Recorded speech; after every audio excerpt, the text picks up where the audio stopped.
रीवा की गोदामों में पहले से अनाज भरा पड़ा है। नए अनाज के लिए जगह खाली नहीं है। ऐसे में गेहूं की खरीदी कर सरकार उसे कहां रखेगी? मध्य प्रदेश सरकार द्वारा नई मिलिंग नीति ने गेहूं की खरीदी और भंडारण पर प्रश्न चिन्ह लगा दिए हैं।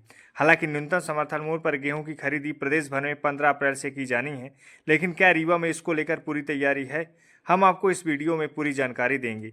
रीवा में धान खरीदी से लेकर होने वाली गेहूं खरीदी व्यवस्था पर विस्तार से बातचीत करेंगे। सबसे पहले हम जानेंगे कि आखिर मूल समस्या क्या है। आखिर गेहूं की खरीदी में सरकार तिथि में बदलाव क्यों कर रही है? तो इसका पूरा जवाब आपको इस वीडियो में मिलेगा। दरअसल मध्य प्रदेश सरकार ने धान की मिलिंग नीति में बदलाव किया है, जिससे मिल मालिक धान की मिलिंग में प्रारंभ से ही सहमत नहीं हुए और मिलिंग का कार्य देर से शुरू हुआ। अब प्रश्न ये है कि आखिर धान की मिलिंग गेहूं की खरीदी का क्या संबंध है? तो आप समझिए कि वेयर हाउस में भंडारित धान जो मिलिंग के लिए चली जाती थी, वह अभी तक वेयर हाउस में ही पड़ी हुई है। पिछले वर्षों के इसी समय से तुलना करें तो अभी तक 50% मिलिंग का काम हो जाता था, जिससे गेहूं खरीदी तक गेहूं की रखने की जगह खाली हो जाती थी, जो कि इस वर्ष नहीं हो पाई है।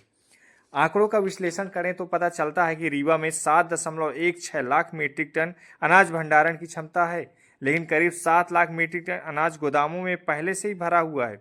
सीधे शब्दों में कहें तो गोदाम फुल हैं। धान के अलावा यहाँ पीडीएस का चना, गेहूं, मसूर इत्यादि रखा हुआ है। अब प्रश्न यह उठता है कि सरकार गेहूं खरीद कर रखेगी कहाँ? क्या खरीदी केंद्रों में ही रखा रह जाएगा? तो बारिश में अनाज का क्या होगा? कुल मिलाकर भंडारण का बड़ा संकट नजर आ रहा है, और यह संकट धान की मिलिंग नहीं होने के कारण खड़ा हुआ है। आपको आंकड़े द्वारा समझाते हैं। रीवा में 4 लाख मीट्रिक टन से ज़्यादा धान का उपार्जन हुआ और खरीदी के साथ मिलिंग का कार्य प्रारंभ हो जाता तो अब तक 50% से अधिक मिलिंग हो जाती और आधी जगह अभी तक गेहूं भंडारण के लिए उपलब्ध होती, लेकिन ऐसा नहीं हो सका।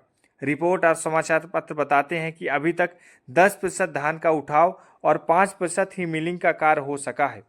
रीवा भर में 66 पंजीकृत मिलर हैं, लेकिन सरकार नई मिलिंग नीति के कारण अभी 50% मिलर ही धान मिलिंग का कार्य कर रहे हैं। अब प्रश्न यह उठता है कि आखिर मिलिंग का कार्य क्यों नहीं हो पा रहा है? तो इसका कारण पता चलता है कि सरकार की नई नीति जो 2024-25 में बनी, उसमें लोडिंग अनलोडिंग भाड़ा 1/3 कर दिया गया और एफसीआई का सीएमआर रेट अपग्रेडेशन चार्ज भी बंद कर दिया गया। इसके साथ ही ब्रोकर कंपनसेशन भी समाप्त कर दिया गया है। मिलरों का कहना है कि इस नई नीति से उनको बहुत अधिक नुकसान हुआ है और वह मिलिंग में होने वाली लागत भी नहीं वसूल कर पा रहे हैं। आपको बता दें कि मिलिंग टेस्टिंग पिछले महीने सरकार द्वारा कराई गई थी, जिसमें मिलरों की मांग सही निकली, जिससे सरकार उचित निर्णय अभी तक नहीं ले पाई है। सरकार द्वारा बार बार गेहूं उपार्जन की तारीख में बदलाव करती नजर आ रही है।